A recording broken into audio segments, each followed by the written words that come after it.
Good morning students. सबसे पहले तो आप सबको नमस्कार। मैं Ashish Dua Chaudhary autonomy memorial institute पाचार्य निर्वाणा class D Ed first year subject teaching of maths गणित शिक्षण के बारे में आज अध्ययन करेंगे और जिसका आज का अपना टॉपिक है भिन्न। जिसमें सबसे पहले मैं आज आपको इस बात से अवगत करवा दूं कि जो अभी जो 5 तारीख को 5 सितंबर 2020 को मीटिंग हुई है डी.एड की सभी प्राचार्यों के साथ, उसमें ये उसकी जो सूचना के आधार पर मिले दिशा निर्देशों के आधार पर जो लगभग ये कंफर्म है कि डी.एड प्रथम वर्ष के एग्जाम भी डी.एड द्वितीय वर्ष के एग्जाम के साथ होने की पूरी प्रबल संभावना है, जैसे कि आपको हमने मैसेज के माध्यम से अवगत करवा दिया। इसके बाद अपने को ये ध्यान रखना है कि अब अपने प्रथम वर्ष की जो तैयारी है वो अपने तुरंत जारी रखनी है, उसको बंद नहीं रखना है। कई बच्चों में भ्रांतियां बनी हुई कि प्रथम वर्ष के पेपर नहीं होने हैं, लेकिन प्रथम वर्ष के पेपर होने के चांसेस, परीक्षा होने के चांसेस बहुत ज्यादा हैं, इसलिए अपने को उसको तैयारी रखनी है। कई बच्चे इस बात से आशंकित या भयभीत न रहे कि परीक्षा तो होगी कि नहीं होगी, अगर नहीं होगी तो फिर अपनी उस तैयारी से नुकसान ना हो, अपना टाइम वेस्ट ना हो। तो इसमें कोई टाइम वेस्ट नहीं होता। अगर आप जो भी यहाँ पर अभी भी पढ़ेंगे उसका जो ज्ञान आप प्राप्त करेंगे, यानी जो अर्जित ज्ञान है वो कभी व्यर्थ नहीं जाता है। ये आगे डी.एड सेकेंड ईयर में या अन्य प्रतियोगी परीक्षाओं में भी आपको इसका बहुत बेनिफिट मिलेगा। ये आपको अर्जित ज्ञान आगे काम आना ही आना है, उसका आपको कोई नुकसान नहीं होगा। इसलिए पूर्ण विश्वास के साथ, बिना भयभीत हो, बिना कोई आशंकित हुए आप परीक्षा की संबंधित तैयारी रखें, जिससे कि आप परीक्षा में अच्छे से पेपर को अटेंड कर सकें और कोई भी किसी भी प्रकार की समस्या ना हो। और भविष्य में जैसे ही पंजी के माध्यम से या गाइड के माध्यम से अगर इससे संबंधित कोई भी दिशा निर्देश आता है या इससे संबंधित परीक्षा संबंधित कोई समय सारणी जारी होती है तो हम आपको तुरंत इससे संबंधित सूचना से अवगत करवाएंगे, आपको मैसेज करने कर देंगे, इसलिए आप निश्चिंत रहें। अब सिर्फ अपना ध्यान डी.एड प्रथम वर्ष परीक्षा 2020 के पर ध्यान दें, ठीक है। तो ज्यादा समय न लेते हुए आपको भविष्य के लिए परीक्षा संबंधी शुभकामनाएं देते हुए आज अपने गणित शिक्षण के जो टॉपिक है भिन्न, उस पे चर्चा करते हैं, उसको प्रारंभ करते हैं। जैसे हमने पहले जो अभी तक अध्ययन किया उसमें लास्ट में जो अपनी कक्षा हुई थी उस कक्षा में जाते मुझे याद है आपको भी ध्यान होगा अपने भिन्न पे चर्चा कर रहे थे, उसके बाद अपने उसके बाद इस पे चर्चा नहीं हुई। तो सबसे पहले अपने भिन्न के बारे में बात करते हैं कि भिन्न होता क्या है। भिन्न जिसको इंग्लिश में बोलते हैं भिन्न, जिसको इंग्लिश में कहा जाता है फ्रैक्शंस, इंग्लिश में कहा जाता है इसको फ्रैक्शंस, ठीक है। अब फ्रैक्शंस क्या है, भिन्न क्या होता है, जैसे अपने किसी भी संख्या के कोई भी किसी भी पदार्थ के वस्तु के तो बराबर भागों में हिस्सों में बांटा जाता है तो उस हिस्सों को उसके भिन्न माना जाता है। जैसे अपने जनरल भाषा में देखा जाए तो अपने जो एग्जाम्पल के लिए देखा जाए तो आधी रोटी, आधा किलो या 1/4 या तीसरा हिस्सा, इस हिसाब से जो बात करते हैं रियल में देखा जाए तो भिन्न होती है, जिसको कि अपने भिन्न रूप में ना जानते हुए अनौपचारिक रूप से उसको पहले से अपने ज्ञात होता है, लेकिन गणितीय भाषा में उसको भिन्न कहा जाता है। समझ आ गई? यानी ऐसी कोई भी पदार्थ या वस्तु को जब बराबर हिस्सों में बराबर भागों में बांटते हैं तो उसका जो एक भाग होता है वो उसका भिन्न कहलाता है, उसके वो सारे भिन्न कहलाते हैं। जैसे कि ये आयत है, ठीक है, आयत, इस आयत के अपने महाआयत का जो भाग है उसका अपने बीच में भाग कर दिया तो इसका मतलब पहले ये एक भाग था, अब इसके ये 1 और 1 2 बराबर भाग हो गए, ठीक है।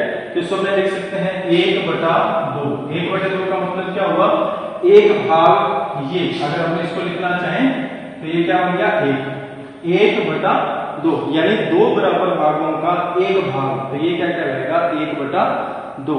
उसी तरह से अगर इसी तरह आयत को अपने 4 भागों में बांटा जाता है, 4 भागों में बांट दें तो 4 बराबर भागों में बांट दें तो ये भी क्या बन गया 1 2 3 4 भाग। अगर इसको अपने इस अकेले भाग को निकालते हैं तो ये बन गया 1/4। 4 भाग, यानी अपने इस एक भाग की बात करें तो 1/4, यानी 4 भागों में एक भाग की बात करें, एक भाग उसको दिया जा रहा है। ठीक है, इसका मतलब भिन्न को अगर अपने परिभाषा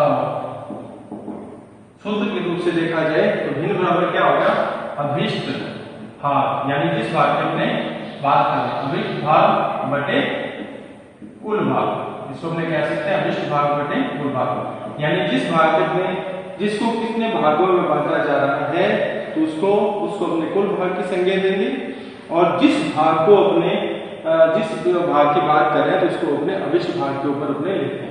जैसे यहाँ पर 1/2 है, यहाँ पे 1/4 है।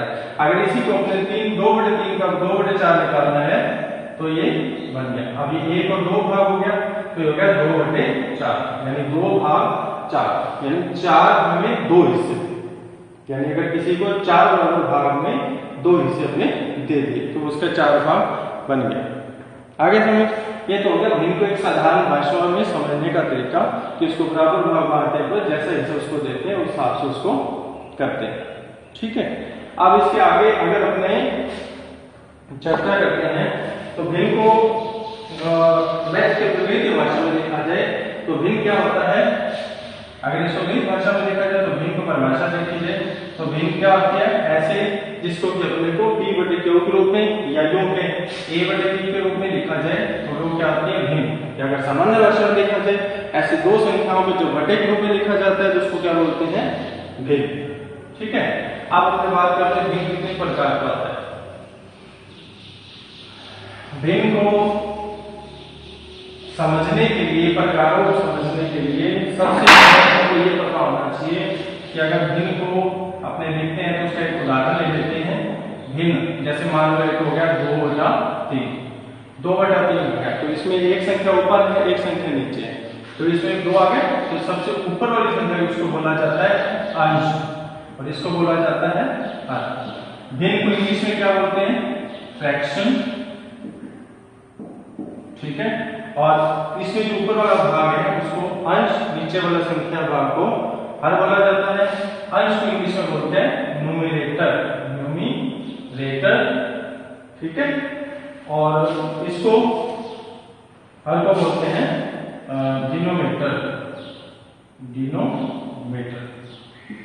ठीक है, न्यूमरेटर और डिनोमिनेटर। ठीक है, इस हिसाब से इसको अंश भाग में भाग दिया जाता है। अब इसको अपने प्रकार की बात करते हैं तो प्रकार में बात करेंगे तो उसमें सबसे पहले इसका भाग आएगा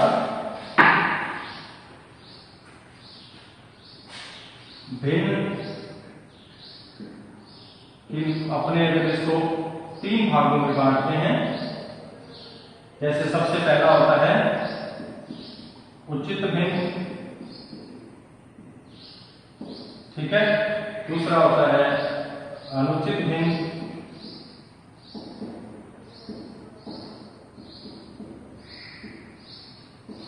ठीक है, तीसरा होता है मिश्र भिन्न।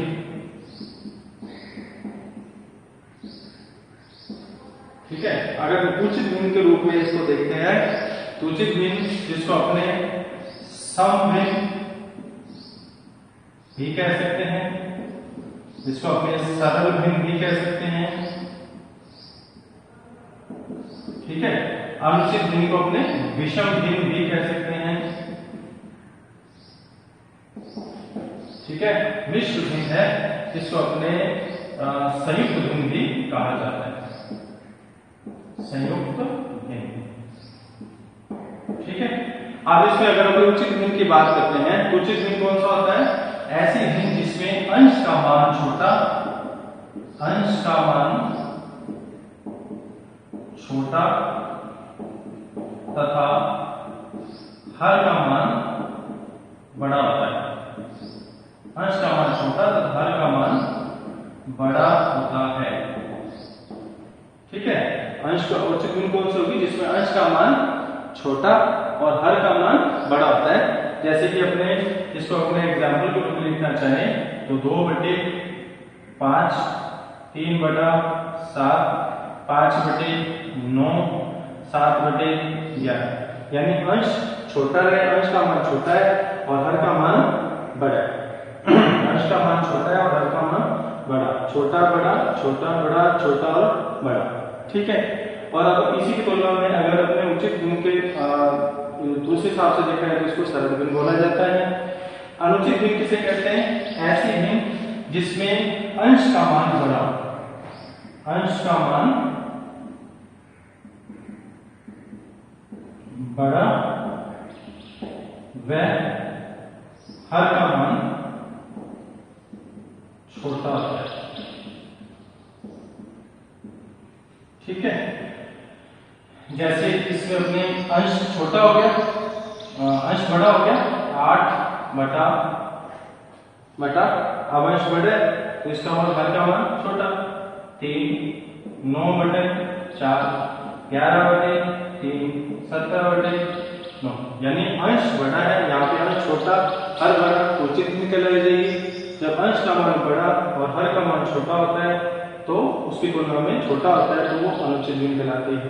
इसको अगर अपने दूसरे हिसाब से देखा जाए, अगर अपने इसको शॉर्ट रूप में समझने का प्रयास करना है, अंश और हर को अपने क्या लिख सकते हैं, यानी अंश को अपने p मानना है, अंश को अगर अपने p मानते हैं और हर को अपने क्या के रूप में मानते हैं तो p का मान यहाँ पे क्या होगा, छोटा, और क्या का मान क्या होगा, बड़ा। यानी जब p का मान अंश क्या के मान से छोटा है, p छोटा हर बड़ा, ठीक है। तो यहाँ पे क्या हो गया, p बड़ा हो गया और क्या छोटा हो गया, यानी यहाँ पे अंश का मान p बड़ा और क्या छोटा है। अब इस हिसाब से तीसरी भाषा में तीसरा प्रकार के मिश्र भिन्न देते हैं। तो मिश्र भिन्न क्या होती है, जिसको अपने संयुक्त भिन्न कहा जाता है। ऐसे भिन्न जिसको कि अपने पूर्ण संख्या और पूर्ण संख्या और भिन्न का एक संयुक्त रूप होती है, तो उसको अपने भिन्न मिश्र संख्या कहते हैं, मिश्र भिन्न कहते हैं। जैसे 2 सही 3 बटे 4, 5 सही 9 बटे 5 एक्सेट्रा, ठीक है। इस हिसाब से उसको क्या हो गया, मिश्र भिन्न। भिन्न को अपने 3 भागों में बांट दिया, उचित भिन्न ये आपके क्वेश्चन में आ जाता है, और अनुचित भिन्न और मिश्र भिन्न। इसी तरह से मेन रूप से इसको 3 भागों में बांटते हैं। ऐसे देखा जाए तो इसका एक रूप और भी होता है जिसको अपने बोलते हैं तुल्य भिन्न। तुल्य भिन्न वो होती है जिसमें कि इन सबका एक है, उसका जैसे जैसे भिन्न हो रहा है उन सबका मान बराबर होता है। ये भी आपके प्रश्न पेपर में आ सकता है, इसलिए इसको कह सकते हैं, जैसे मान लो 2/5 है, ठीक है। अब 2/5 आपके पेपर में सिर्फ इतना सिंपल से क्वेश्चन आ सकता है कि 2/5 संख्या 2/5 यानी भिन्न 2/5 की तुल्य भिन्न ज्ञात कीजिए, या 4 तुल्य भिन्न ज्ञात कीजिए, 5 कीजिए, या सीधे लिख दिए तुल्य भिन्न ज्ञात कीजिए। तब आपको क्या करना है, 2/5 लिख लिया, बराबर में क्या करना है 2 दूना 4, ठीक है, और नीचे 2 5 10, यानी ऊपर भी 2 से गुना कर दिया, नीचे 2 से गुना कर दिया, 2 दूना 4 2 5 10।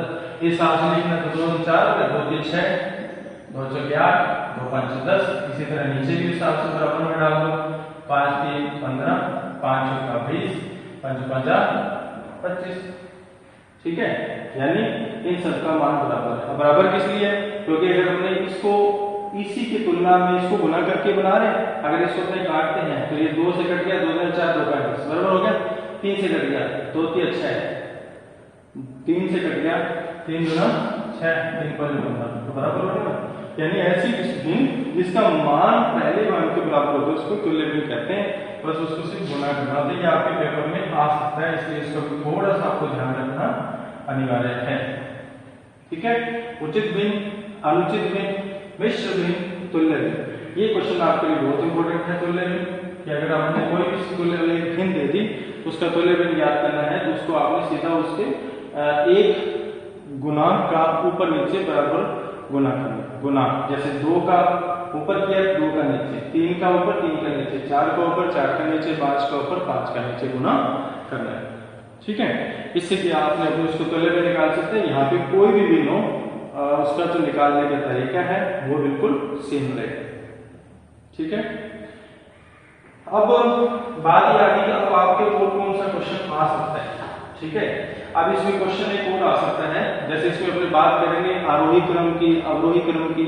आरोही क्रम अवरोही क्रम ज्ञात करने के लिए अपने को ये पता होना चाहिए कि आरोही क्रम अवरोही क्रम होता क्या है, ठीक है, तो पहले इसको अपने रब कर दें, इसको ध्यान रखना आप। आरोही क्रम और अवरोही क्रम करने से पहले अपने एक छोटी सी बात हो रहा है जिस पर हम थोड़ा सा डिस्कस कर लेते हैं। जैसे कि एक सिंपल सा क्वेश्चन भी आपके पेपर में आ सकता है, तो आपके पेपर में कोई बहुत ज्यादा हार्ड क्वेश्चन आने की कोई ज्यादा चांस नहीं है, सिंपल क्वेश्चन आते हैं।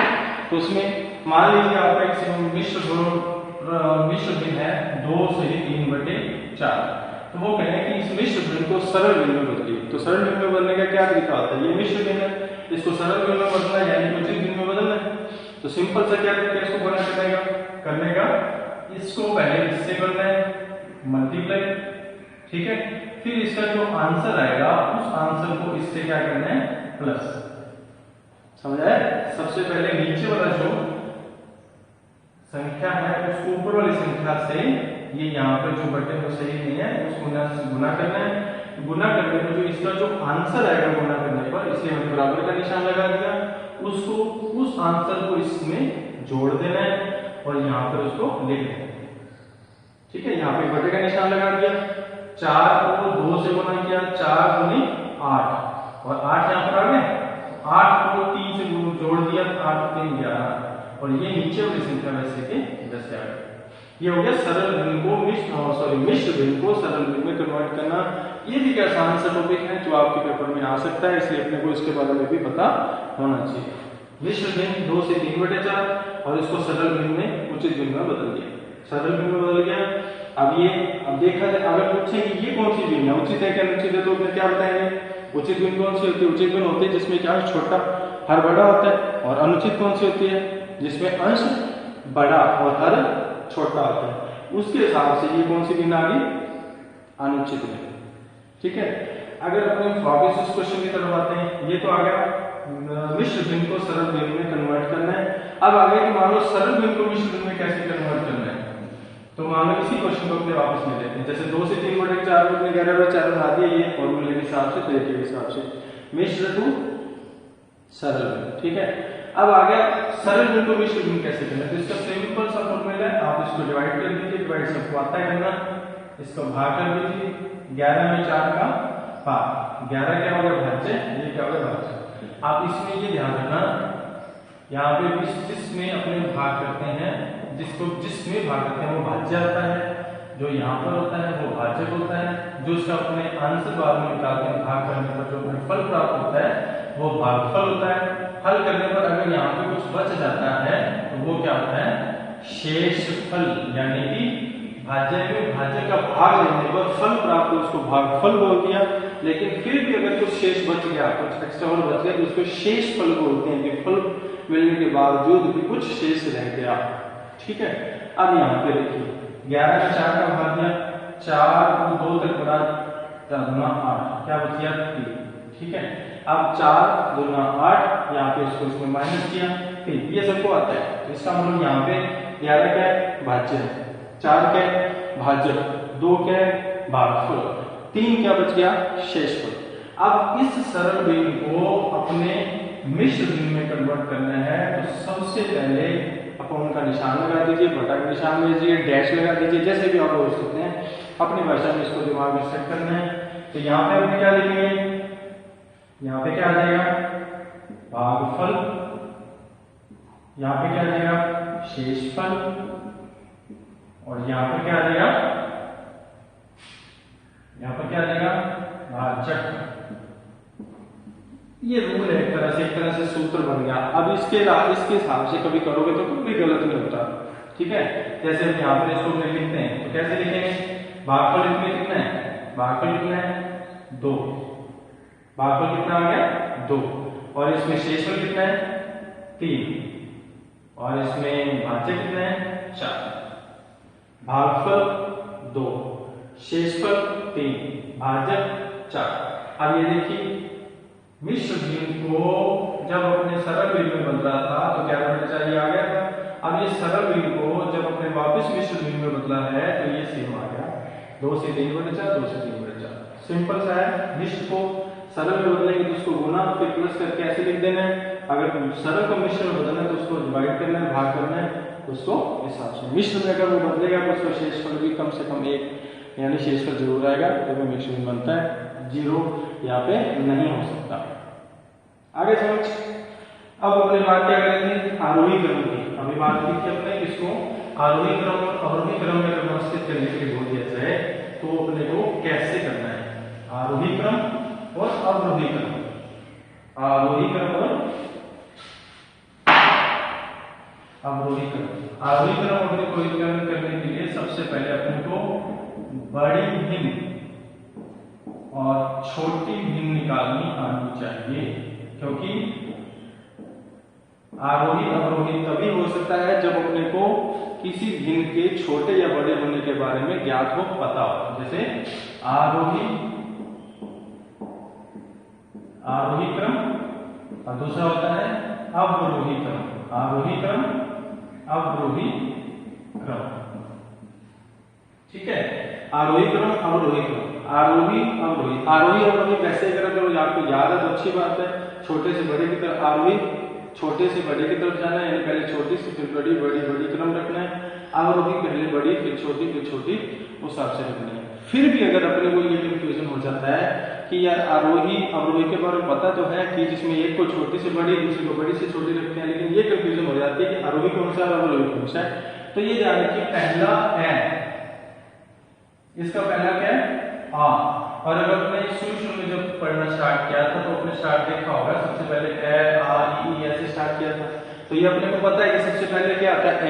तो ए कौन सा हो, ए क्या हुआ, बड़ा हुआ, और आ उससे छोटा। अगर वैसे चलने की बात देखी जाए, सबसे पहले बड़ा ए, सबसे पहले ए से स्टार्ट होता है, बड़ा हो गया। ठीक है, तो यहाँ पे बड़ा, ये आ से छोटा, यानी ए बड़े का मतलब क्या हुआ, ए बड़ा है, अर्थात पहले बड़ी से फिर छोटी की तरफ जाना है। आ छोटा है तो इसका मतलब पहले छोटी फिर उससे बड़ी वाले क्रम की तरफ जाना है। ठीक है, अब अपने देखते हैं बड़ी से छोटी, बड़ी मीन छोटी मीन कैसे निकालते हैं। बड़ी मीन छोटी मीन निकालने के लिए सबसे पहले उसको एक क्वेश्चन लेते हैं, इसको हल करते हैं।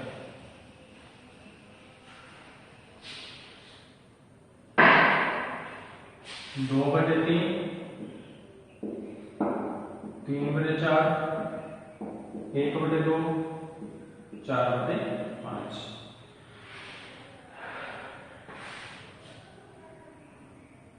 ठीक है, अब इसमें ये निकालिए। अगर अपने प्रतियोगिक परीक्षाओं के ये तो अपने इसको अपने बड़ी छोटी निकालने के इसको एलसीएम के माध्यम से करेंगे, लेकिन यदि आपको इसको प्रतियोगिक परीक्षाओं की तैयारी के लिए करना है या सिर्फ ऐसे क्वेश्चन के लिए पढ़ना है जिसमें आपको इसको करके नहीं दिखाना, लेकिन आपको सिर्फ इसका सीधा आंसर बताना बड़ी कौन सी है छोटी कौन सी है, तो इसका एक सिंपल सा फॉर्मूला होता है। जैसे मान लो 2/3 आ गया, 4/5 आ गया, 6/9 आ गया।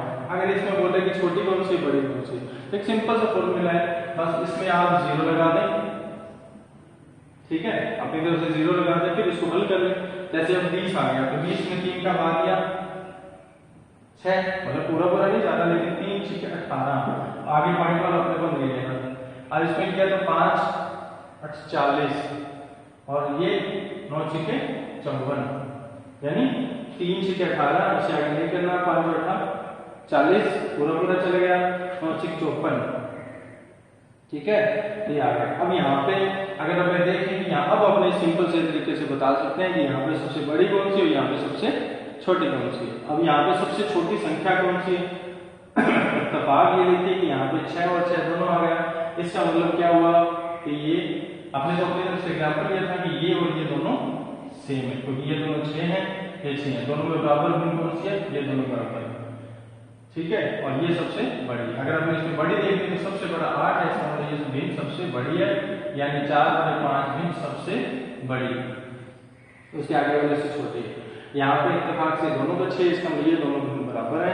लेकिन अगर इसमें आपको बड़ी क्वेश्चन बड़ी छोटी का आएगा तो इसमें अलग अलग क्वेश्चन आएंगे जिसमें कोई ना कोई छोटे बड़ा ऐसा क्रम अवश्य बनेगा। ठीक है, ये तो हो गया जब अपने को सिर्फ प्रतियोगी परीक्षा में तैयारी करनी है, जिसमें कि अपने को सिर्फ एक आंसर निकालना है और आंसर को टिक करना है जल्दी से जल्दी, जिसमें अपने के टाइम की सेविंग हो, अपने आंसर की तरफ जल्दी पहुंच जाए। लेकिन अगर इसको अपने करके दिखाना आंसर लेना तो इसमें सबसे पहले क्या करेंगे, यानी इसका अपने एलसीएम ले लेंगे।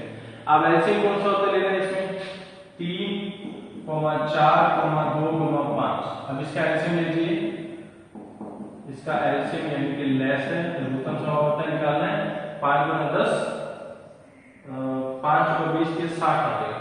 लेकिन आप चाहें तो आप इस तरीके से 3, 4, 2, 5 का एलसीएम यहाँ पे कर सकते हैं, जो आपको आता होगा।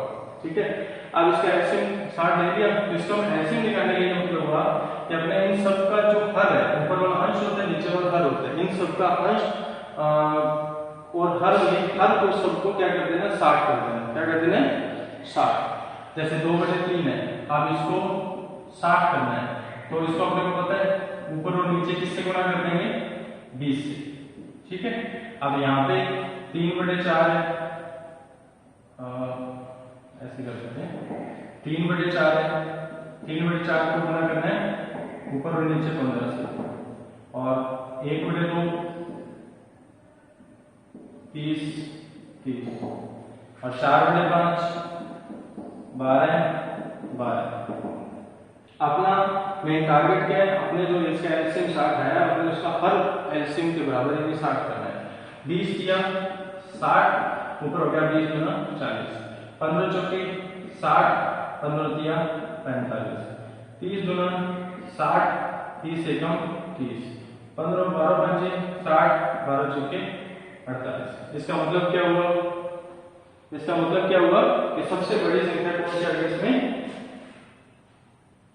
अब इसमें रूल पहले अपने को पता होना चाहिए। रूल ये होता है कि सबसे पहले अगर अपने किसी भिन्नों को बराबर बड़े या छोटे क्रम में रखना है, या बड़ी संख्या छोटी बड़ी भिन्न या छोटी भिन्न देखनी है, तो उनके हर बराबर करो। हर बराबर करने के बाद जिसका अंश बड़ा है वो भिन्न बड़ी होगी, जिसका अंश छोटा है वो छोटी होगी।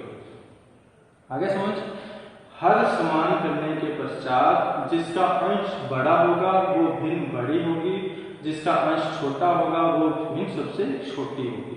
जैसे अब यहाँ पे हर सबका बराबर आ गया, इसमें सबसे बड़ी भिन्न कौन सी, सबसे बड़ा कौन सा है, 48, 30, 45, 40। सबसे बड़ा कौन सा होगा, 48। इसका मतलब ये सबसे बड़ा है, यानी 4/5 सबसे बड़ी है, और उससे छोटी 45, उससे छोटी 30, उससे छोटी ये 30 होगी। अब इसके हिसाब से अगर देखा जाए तो सबसे बड़ा कौन सा है, अब नीचे जगह नहीं है तो यहाँ पे लिख देता हूँ मैं, सबसे बड़ा 48/60 सबसे बड़ा है, उससे छोटा 45/60 है, उससे छोटा 40/60 है, उससे छोटा 30/60। ठीक है, 48/60, 45/60, 40/60, 30/60, छोटा छोटा छोटा। ये कौन सा क्रम हो गया, अब यहाँ पे क्रम कौन सा हो गया, अवरोही, यानी सबसे बड़े बड़ी है।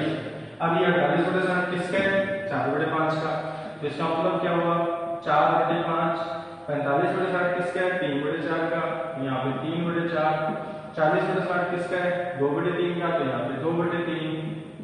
और 30/60 किसका है, 1/2 का, तो यहाँ पे 1/2। अब ये देखिए ये क्रम कौन सा आ गया। अगर उन्होंने सीधा पूछा है इसमें बड़ी भिन्न बताइए, तो आपको ये लिखने की आवश्यकता, वहां पे उनको बताने की जरूरत नहीं, आप अपने हिसाब से लिख दिया। सबसे बड़ी पूछे तो कौन सी बड़ी, 4/5 सबसे बड़ी है। वो पूछेंगे सबसे छोटी भिन्न कौन सी है, और 1/2 सबसे छोटी भिन्न। लेकिन अगर वो पूछते हैं इसको आरोही क्रम में लिखो चारों को, तो ये सबसे बड़ी, उससे छोटी, उससे छोटी, उससे छोटी, तो ये हो गया अवरोही क्रम। ये हो गया अवरोही क्रम, यानी कि सबसे बड़ी, फिर छोटी, फिर छोटी, फिर छोटी। इसी तरह से अगर अपने इसको आरोही क्रम में लिखना है तो हो गया 1/2 से बड़ी है 2/3, से बड़ी है 3/4, से बड़ी है 4/5। ये कौन सा हो गया, अवरोही क्रम, सॉरी आरोही क्रम। देखिए एक ही क्वेश्चन में आपने सब कुछ कर लिया, बस आपको समझने की जरूरत है। ये क्वेश्चन अगर आ गया उसमें हर समान कर दिया, अंश बड़े छोटे के हिसाब से अपने बड़ी और छोटी देख लिया। अगर उन्होंने सिर्फ सीधी बड़ी पूछी है तो आप इसमें निकालने के सीधा बड़ा बता दीजिए, हाँ ये बड़ी है 4/5। उन्होंने सिर्फ छोटी पूछी है तो आप बता दीजिए कि सबसे छोटी 1/2। अगर उन्होंने पूछे इसको आरोही क्रम में लिखो तो ये सबसे छोटी, उससे बड़ी, उससे बड़ी, उससे बड़ी। ठीक है, सबसे बड़ी, सबसे छोटी। आरोही क्रम छोटी से बड़ी से बड़ी से बड़ी, अब रोहिंगा बड़ी से छोटी, फिर छोटी, इस हिसाब से आएगा। ठीक है, आज के लिए केवल